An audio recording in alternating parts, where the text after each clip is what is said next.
The dot product is an extension from the idea of work.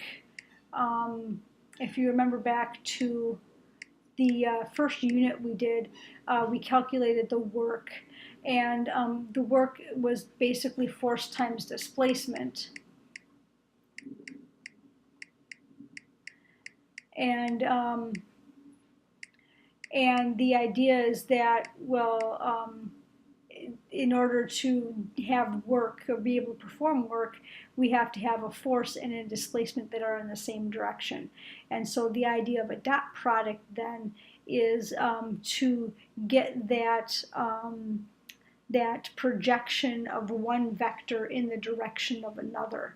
So in other words, if we take a look at the sketch at the bottom of the page here, we have vector u here in blue, and we have vector v that's in red, and that's at some angle.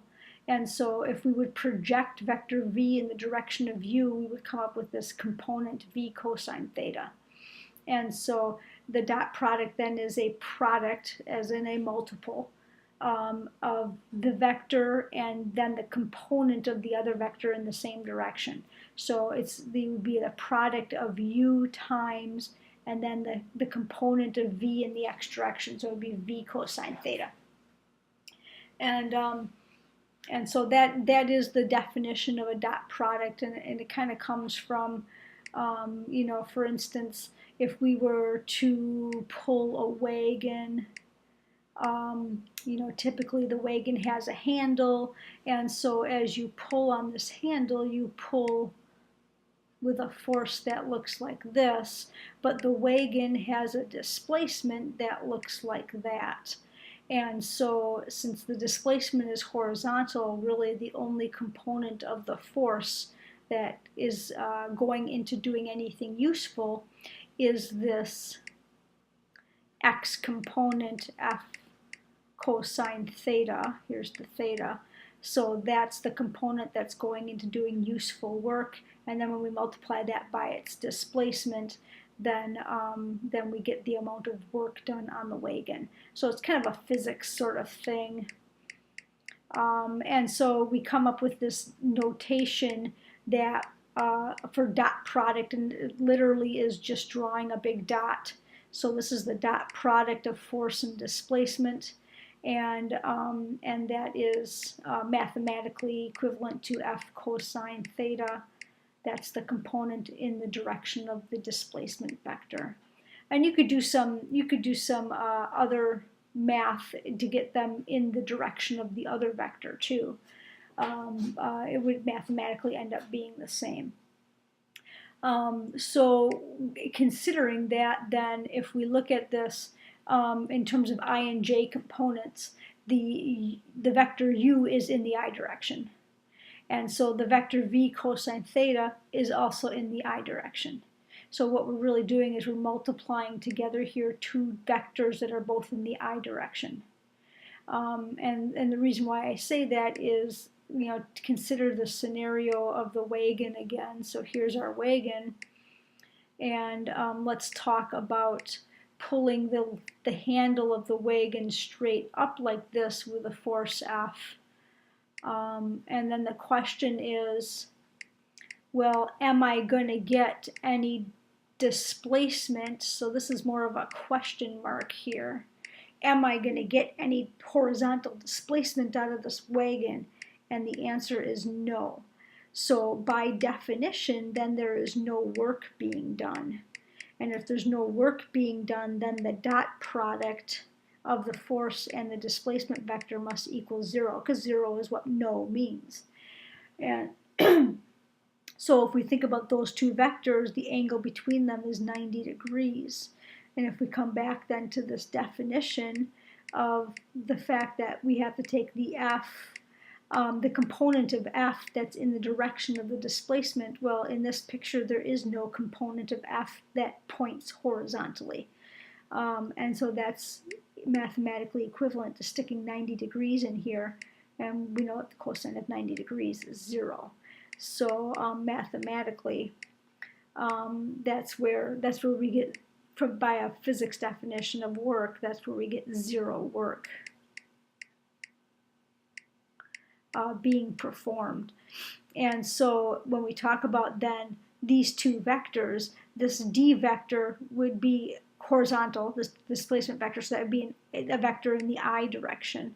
This f vector would be a vector in the j direction. And when we multiply f times j, or it's something in the I times something in the j, we get 0 by definition.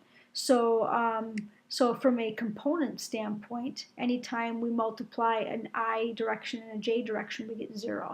So the only thing that yields a non-zero answer is when we multiply two vectors in the I direction together. So u and v, u1 and v1 are in the I direction, and two vectors in the j direction. And then we can extend that to 3 dimensions and also multiply two vectors in the third dimension, which is called the k direction. So when we talk about setting up our x and our y axis, and then our z-axis for the 3-dimensional world here, let me draw those a little better. X, y, and z. There we go. Those are a little better. This, from a vector component direction standpoint, this is considered the I direction, this is considered the j direction, and this is considered the k direction from a vector component standpoint. So then we get these two possibilities for definitions.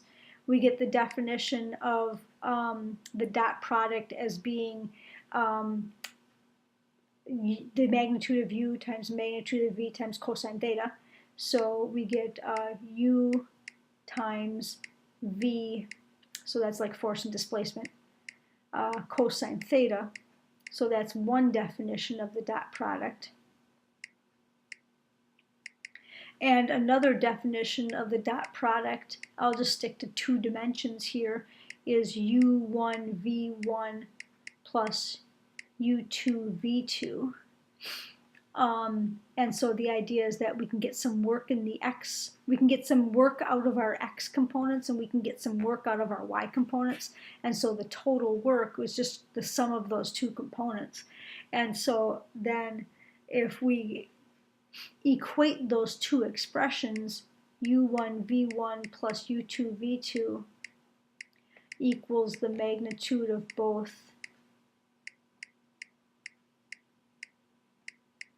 cosine theta.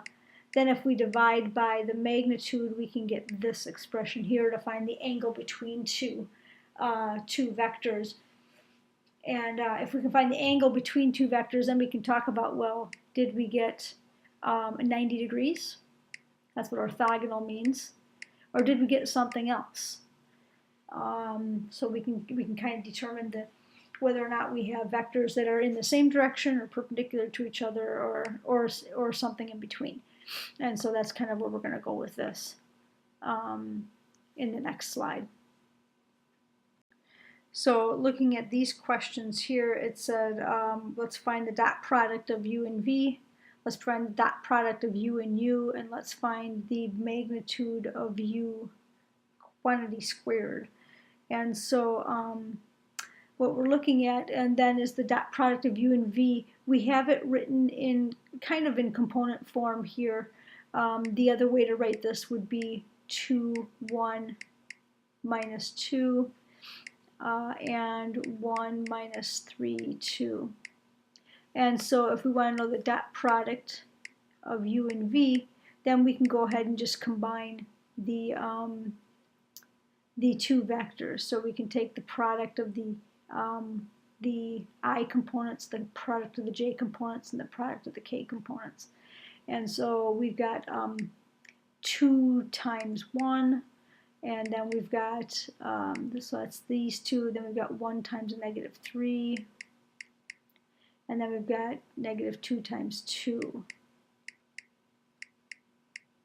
So we have 2 plus a negative 3 plus a negative 4. So it looks like we have a dot product of negative 5. If we take a look at taking the dot product of a vector and itself, going back to this model here, we talk about the vector and then another u vector would just be adding another u vector to this picture. So you can see that when we take a dot product of a u and another identical vector, we get something twice as long. And so if we take a look at the dot product of u and u, then we're really taking a look at saying, well, that's 2 times 2 plus 1 times 1 plus -2 times -2. So we're looking at 4 plus 1 plus, this would be another 4. So we're talking about something that is, the dot product of u and u is 9. And so when we take a look at then finding the magnitude of u and squaring it, and going back to this sketch again, when we're talking about the magnitude of u, then we're talking about finding out how long this u vector is.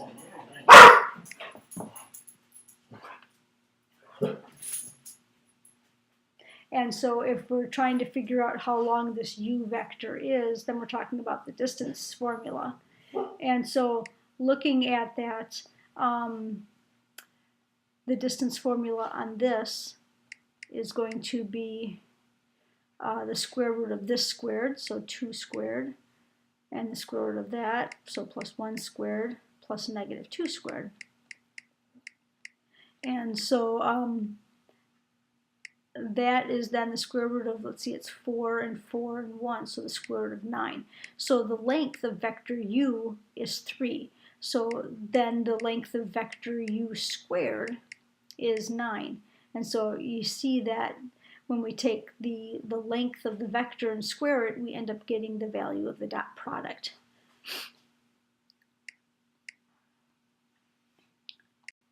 In this example, we're being asked to find the angle between these two vectors. So we'll start these two vectors at the origin. And so we're going to go 2 in the x direction, 3 in the negative y direction, and 1 in the z direction. So we're going to go 1, 2 in the x, -3, and 1 in the y. So here is vector u. So we'll just kind of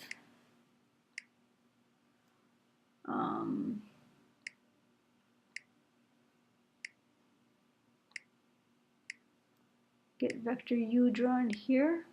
So there is vector u. And then vector v looks like 1 in the I, -2 in the j, so 1, 2, and 1 in the k. So looks like it's right about here. It's kind of leaning out in this direction. Kind of looks like it's lining up with that, but it's not really on it because it is leaning out in the positive x direction. So that then looks like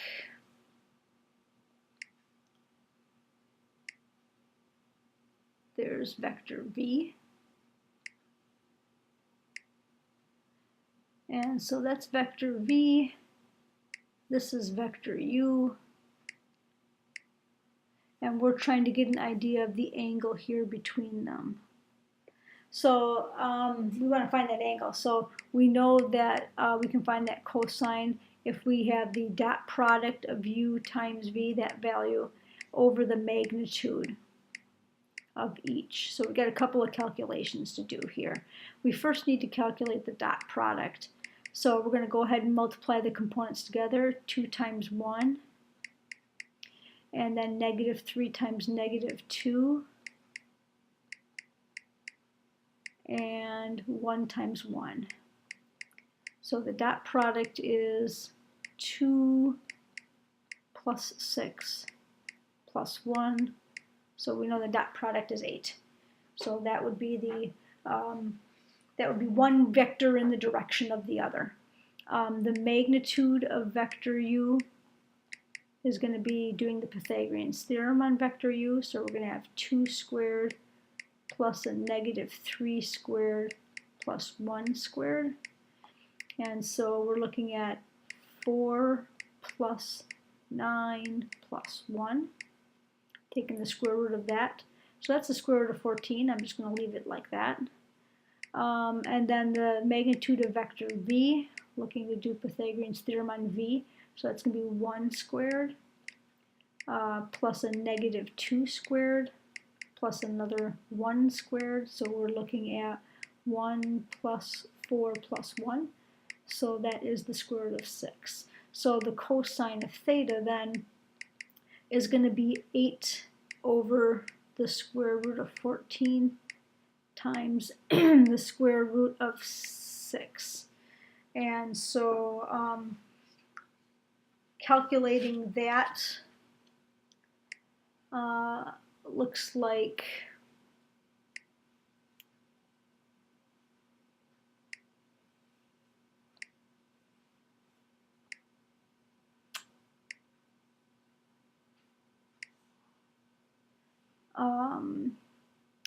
so we're looking at 8 divided by the quantity square root of 14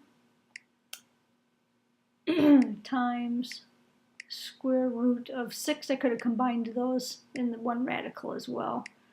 And so that looks like cosine of theta is approximately 0.87287, and so theta looks to be, we do the inverse cosine of that, answer. Okay, so I get an answer of 0.509. So that makes me wonder what my mode is on my calculator. Didn't expect an answer like that. I'm guessing we're in radian mode, so let's take a peek at that. Sure enough, we are in radian mode, so I'm going to switch over to degree mode, since that means a little more to me. In this respect, radians are good for unit circles and everything, but for this, not so sure. So I'm going to go back and get a couple of values here. I'm going to go back and get the value of that decimal, and then I'm going to go back and do the inverse cosine on that answer again. And that looks a little more meaningful to me. 1 radian is roughly 60 degrees, if just to kind of give you a feel, right? There's 2 pi of them in a circle, and 2 pi is close to 6. So if we take 360 and divide it by 6, we get about 60. So about half a radian should be close to 30 degrees. So that is a very reasonable answer. So this is about 29.2 degrees. In this question, this type of question, the way it's being asked here, is really another way of saying what is the angle between the two vectors. So really, it's just saying calculate theta, and if it's orthogonal, we better get an answer of 90. If it's parallel, we better get an answer of 0. If it's neither, then we're going to get something between 0 and 90. Just taking a look at this, I have a quick sketch here. So vector u is over 2 out 18, and vector v is over 1.5 and back a 1/6. So this is all laying down on the tabletop. It's not going out, up or down, above or below the table at all. So we're looking at this theta right here. So let's go ahead and calculate the magnitude of u. So we're talking about 2 squared plus 18 squared. And let's go ahead and calculate the magnitude of v, which is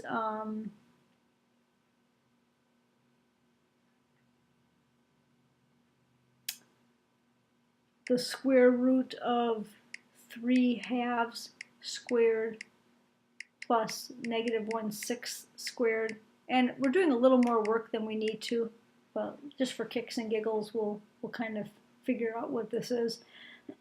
So the square root of 2 squared plus 18 squared ends up being,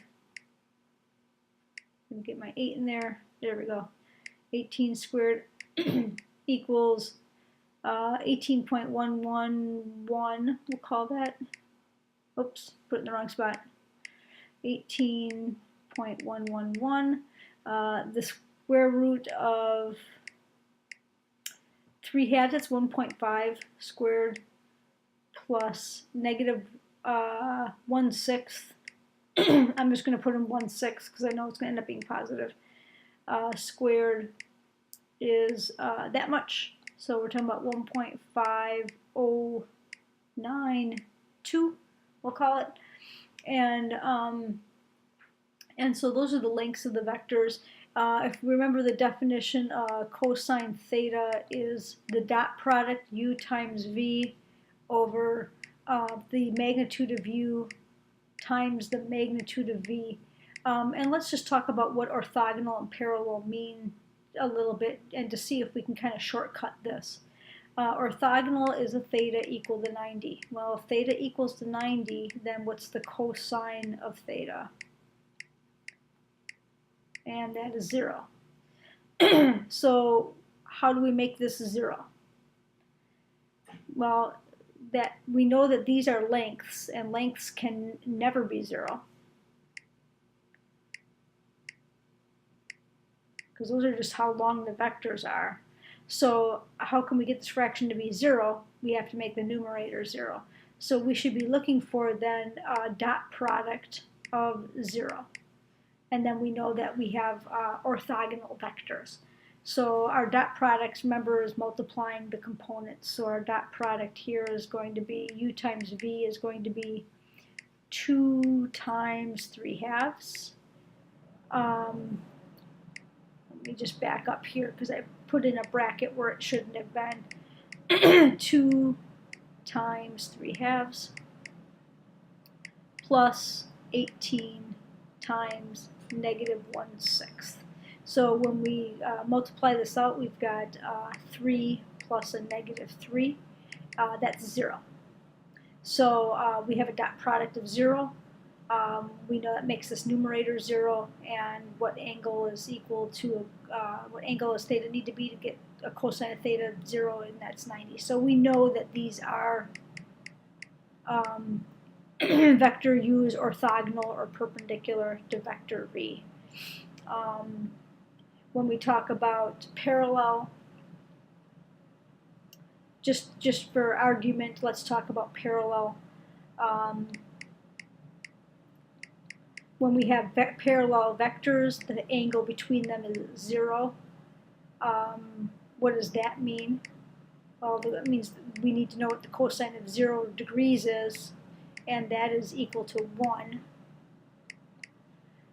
And so this is going to have, if we have to have the cosine of theta equal to 1, that means our dot product better be the same value as our magnitudes multiplied together. Oops, that should be a v. So in other words, let me get rid of this, I don't need the fraction bar. So in other words, I got the magnitudes, they were 18.111 and 1.5092. If I would multiply those together, so let's come back to here, so times 18.111, so 18.111 times 1.5092 ends up being 27.334. So I would need a dot product that would equal 27.334 for these things to be parallel. But I did get a dot product of 0, so these things are definitely perpendicular. So here's the physics application that makes the dot product have a little more practical sense. And so we're talking about the wagon again, and it's being pulled, and the child is exerting a force that with the handle that makes about a 15-degree angle with the horizontal. So we know this is 15 degrees. we know we've got a force here being pulled on, and we're going to pull this wagon 50 feet. So this wagon's going to end up 50 feet over to the right. And so, and I said that wrong. It's not an angle of 15 degrees. It's a force of 15 pounds. And it's an angle of 30 degrees. So let me correct that. There we go. And so the idea is then that this horizontal component of the force is the only thing that's going to cause this to move horizontally. The upward component of the force is going to do something else. And if you've taken physics, you know what that upward component does when in terms of the normal force. If you haven't taken physics, you don't, and you don't need to worry about it either. So we need to know this F cosine theta here. So to calculate the work, that's the component of the force that's horizontal because the displacement is horizontal. So we're looking at this from a trig standpoint. So we have a 15 times cosine 30 degrees times 50 feet. So that's that's what we're looking at mathematically. And so 15 times cosine of 30 equals about 13 pounds of force times 50 feet equals about 650 foot-pounds is what the English version of work is. Joules would be the SI version, but we would need newtons and meters up here in the units to get joules. So these is just 650 foot-pounds of work to pull this wagon.